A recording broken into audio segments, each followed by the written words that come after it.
All right, guys, let's start chapter 7. This chapter is about similar triangles. So we're going to start it out with our first lesson about ratios and proportions. In this lesson, we're going to write some ratios, and we're going to use ratios to put them together into proportions and then solve proportions. Let's trudge through some new vocabulary here. We'll be glad we did it once we get into it. Remembering some of these terms and some new terms. A ratio is a comparison of two quantities using division. And you can see ratios in different forms. Sometimes you'll see like the ratio of, eggs to flour in a recipe are maybe 2 to 3. You might see it written like that with the colon. We actually read that as 2 to 3. But it's really just a fraction, 2. So you might also see it written as 2/3, 2 over 3. It's the same thing. So these are all ratios. We're just comparing how much of one quantity we have to another. Now, one thing you might not have seen is extended ratios. We can come up with extended ratios, which are just ratios used to compare 3 or more quantities. So let's say in your recipe you have not only eggs and flour, but you also have sugar. And it turns out that the ratio of cups of eggs to flour to sugar happens to be 2 to 3 to 4. That would be an extended ratio. In a proportion, what is a proportion? It's just an equation of two ratios. So sometimes you'll see it written like this: 1/4 equals 2/8. Okay, just an equation of two ratios.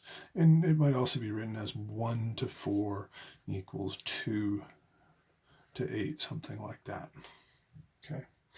And we're going to talk about these terms. I don't know if you've seen these before. Extremes and means. They're just technical mathematical terms for parts of a proportion. If we write a proportion as A to B equals C to D, for instance, then the extremes are the extreme parts way out on the outside. And the means, think of means as average closer to the middle. Well, the means would be these two, okay? And then cross products are, hopefully you remember, that's how we solve proportions. When we set up a proportion, we can cross multiply because the product of the extremes and the products of the means have to be equal to one another. So if we took this proportion again, you can see we can cross multiply, and we will find that the cross products are in fact equal, which verifies. I get 1 times 8 is 8, and 4 times 2 is 8. Cross products are equal, verifying that it is a valid proportion. And we'll look at a little later using that idea to solve proportions.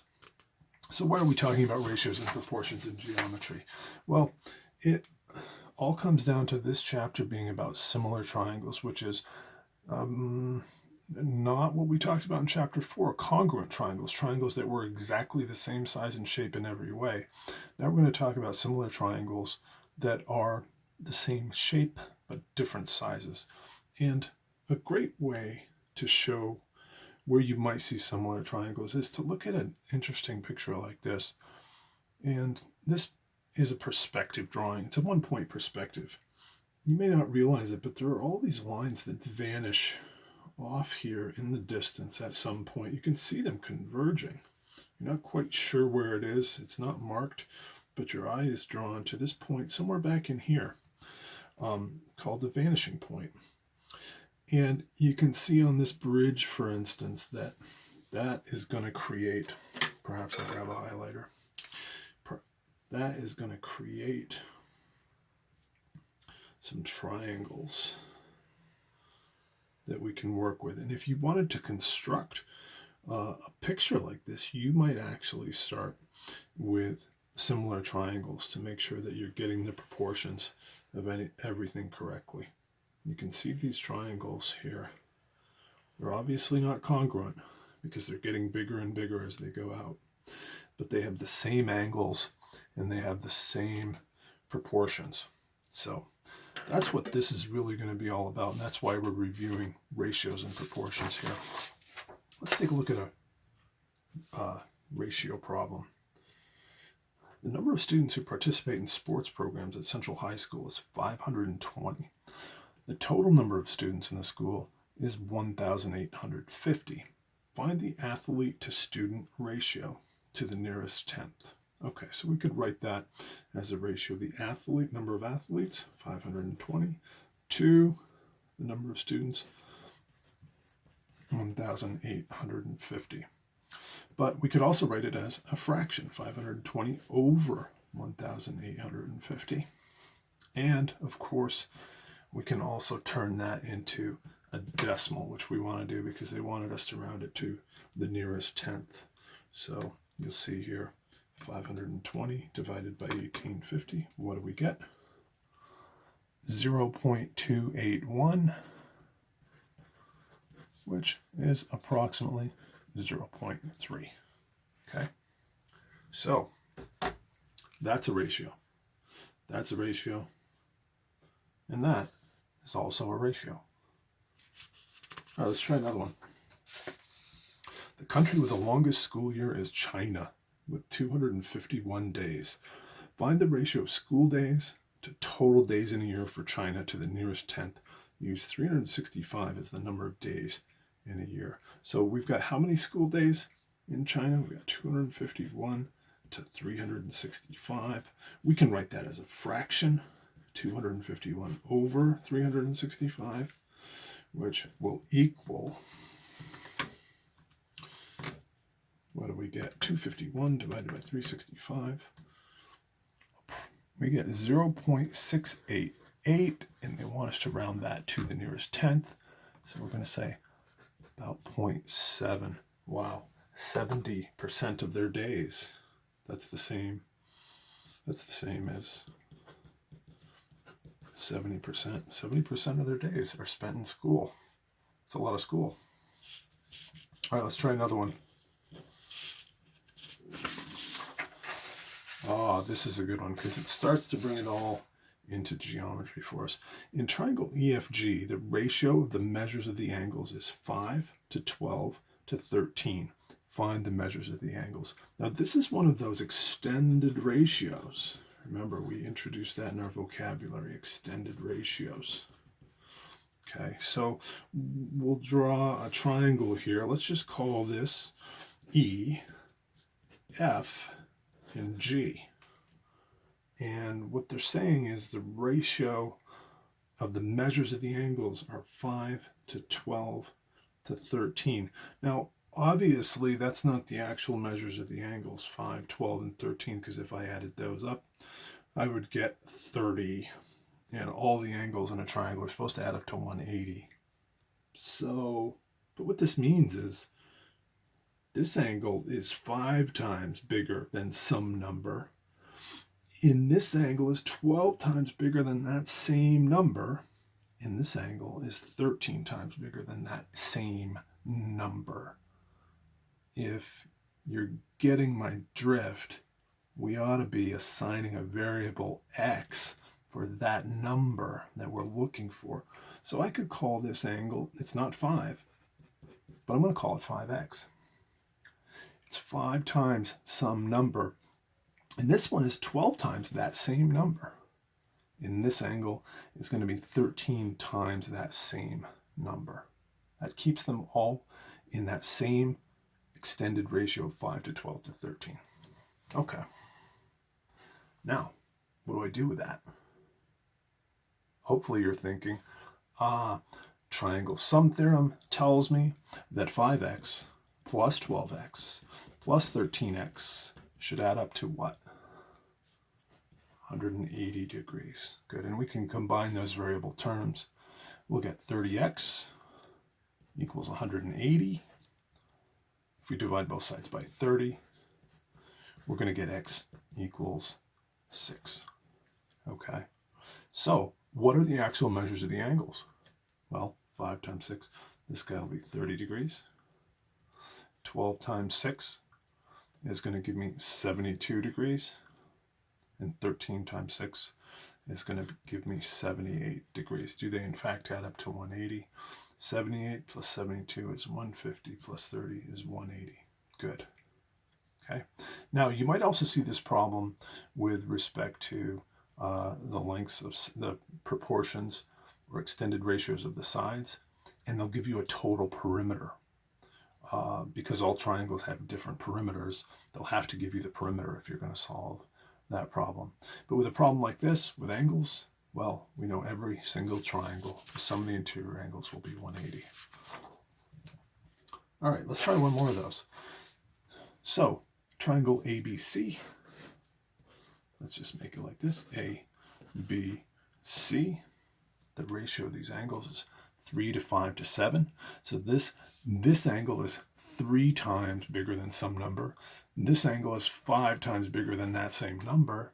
And this angle is 7 times bigger than that same number. That keeps them in this proper ratio. So what do I know about the sum of all these angles? They're going to add up to 180. And by the way, if you haven't gotten in the habit of doing it, if you ever want to pause the video and try one of these problems by yourself before you listen to me explain it, it's probably a really good habit to get into. 3x plus 5x is 8x plus 7x gives me 15x equals 180. And we can divide both sides by 15. And we're going to get x equals 12. So 3 times 12, this is going to be 36 degrees, 5 times 12. This will be 60 degrees, and 7 times 12. This will be 84 degrees. Do those add up? These add up to 120 plus 60 is 180. Good. Okay. All right, let's talk about our cross products property. Hopefully you've run into this, probably saw it first in middle school, but it's basically just saying if we take two ratios and we set them equal to each other, then we get what's called a proportion. And in a proportion, the proportion is basically just saying that this ratio equals that ratio. And if it's true, then the cross products are going to be equal. Cross products are, draw two arrows, one like this and one like that. A times D must equal B times C. Or if you go back to that example we had in the vocabulary, A to B equals C to D. That makes this make more sense. The product of the extremes equals the product of the means. The product of the extremes, these extreme numbers, will always equal the product of the means, these inner numbers. And when you write it in fractional form, A to B equals C to D, then they become what we call cross products. You're actually looking along these diagonals to get these products. And so here we have this example. If 4 over 10 equals 6 over 15, then if this is going to be a true proportion, the cross products will have to be equal. 4 times 15 is 60, which equals 10 times 6, which is also 60. Okay, and we can use that to solve proportions. Let's try one. All right, solve 6 over 18.2 equals 9 over y.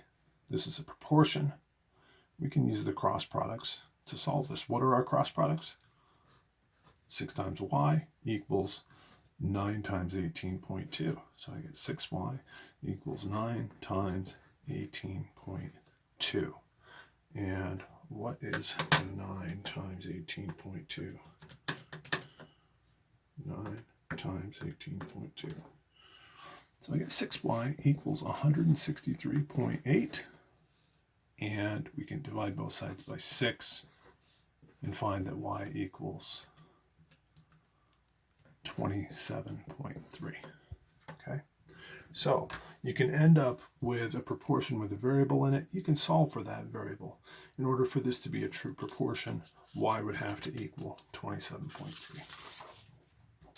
Here's a good one that just shows a little trick that you have to be careful of. What's the trick here that you have to be careful of when you're solving this proportion?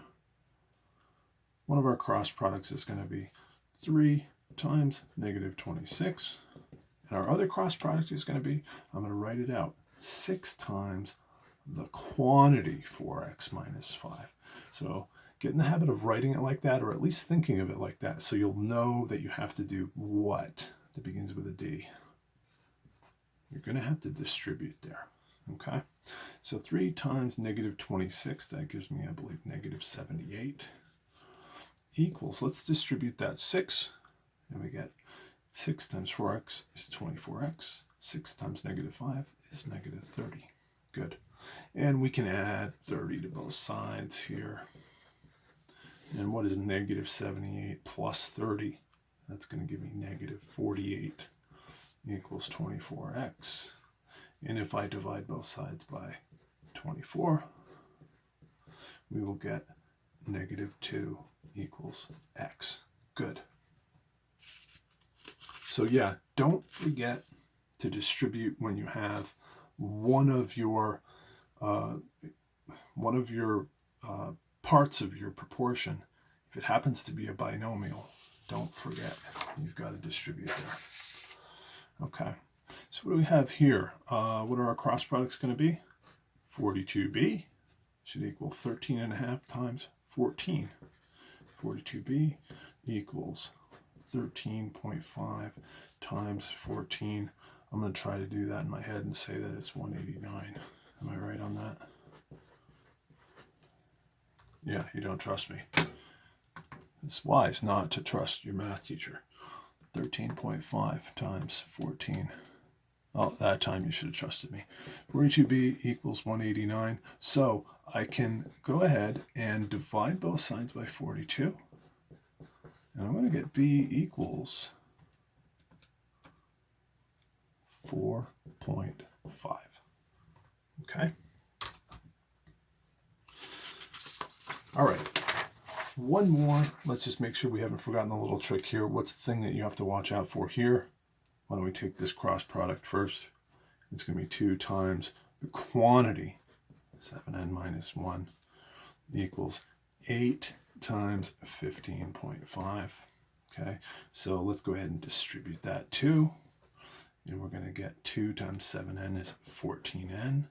2 times negative 1 is negative 2, equals 8 times 15 here. Is that 124? I think it is. Add 2 to both sides.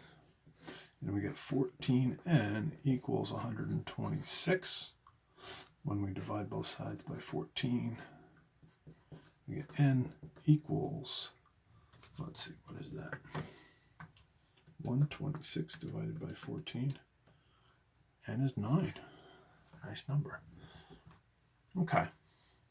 All right, so that's proportions and solving proportions using cross products. Hopefully that's coming back to you. Let's do a couple of quick word problems and wrap it up.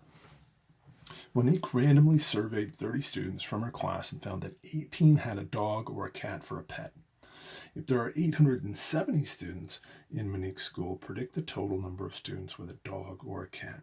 Okay, so she surveyed 30 students, turned out 18 had a dog or a cat. So I'm going to write just a ratio of the number who had a dog or a cat to the total number of students she surveyed. So I'm going to call this like part to the whole. Part to the whole should equal part to the whole for the whole school. What do they want us to find? Predict the total number of students with a dog or a cat. Part to the whole. I know one of these.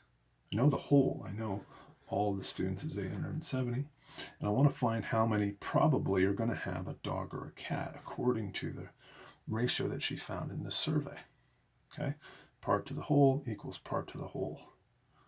So what are our cross products going to be? 30 times x.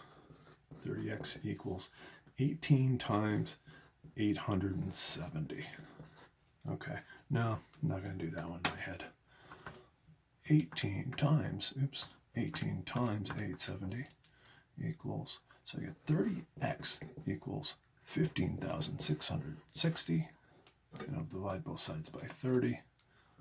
And we'll find that x equals 522. So probably, and ask yourself if that makes sense. Of course, if you get a number that's larger than 870, that wouldn't make sense. That would be larger than the total student body. But does that sound like a reasonable proportion? 18 to 30, about the same as 522 to 870. Sounds pretty reasonable. All right, let's try one more of those. Brittany randomly surveyed 50 students and found that 20 had a part-time job. If there are 810 students in Brittany's school, predict the total number of students with a part-time job. So 20 had a part-time job out of 50 that she asked. So let's say part to the whole, 20 to 50 should equal part to the whole. How many altogether? How many students? 810. Good. So we got ourselves a proportion. Let's find our cross products. 50 times x should equal 20 times 810. Good. So I get 50x equals 1,600 and no, what do I got there? 20 times 810. Yeah, I was right, 1,620. Should have listened to myself. Okay, so, and I can divide both sides by 50, and we get x equals, divide that by 50, x equals 324. So probably about 324 have a part-time job. Notice 20 over 50, that's a little less than half. Should be a little less than half the student body. That's a little less than half. So that makes sense. All right, one last quick concept to wrap up on, just to point out that there are equivalent proportions as concept, and we're going to use this a lot in similar triangles. So if you do find yourself with a proportion like this one, a over b equals c over d, there are lots of equivalent ways to write that. For one thing, you could just take the reciprocal of both sides, just flip both of them over, and you'd end up with b over a equals d over c. We've just taken this and flipped it over. The cross products are still the same. As long as the way you've rearranged it hasn't changed the cross products, then you've got an equivalent proportion. And notice you could also kind of just turn this thing kind of on its side and say a over c equals b over d. So a over c equals b over d. That's another equivalent proportion, because notice the cross products are still, here the cross products are a times d equals b times c. Same cross products here, right? A times d equals b times c. A over c equals b over d still has those same cross products. And then you could take that guy and flip him over, and you'd end up with this one as also an equivalent ratio. You still have the same cross products. So there's different ways to look at proportions and come up with the same proportion. We'll use this a lot when we get into similar triangles. All right, that's my lesson on ratios and proportions. Hope you guys found it helpful. Good luck on the homework, and in the next lesson, we're going to start to talk about similar triangles.